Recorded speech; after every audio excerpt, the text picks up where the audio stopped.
aussi un tournant autoritaire que prend le gouvernement de refuser que la jeunesse puisse porter justement ce regard critique sur le monde.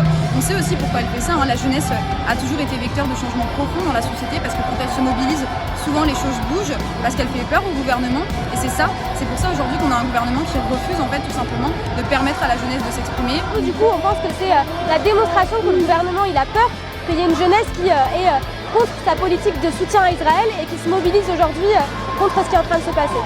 On ne va pas s'arrêter tant qu'on n'aura pas une réponse claire de la part du gouvernement, d'une part de stopper les interventions policières sur les lieux d'études, mais aussi de prendre une position au niveau international contre la guerre, pour la paix à Gaza et pour demander un cessez-le-feu. On est une génération qui a grandi avec en fait, les vidéos, les massacres en fait, de Palestiniens depuis des dizaines d'années.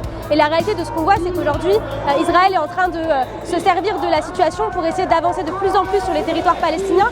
Et nous, on pense que en fait, la lutte du peuple palestinien, c'est une lutte pour la liberté, c'est la lutte de liberté.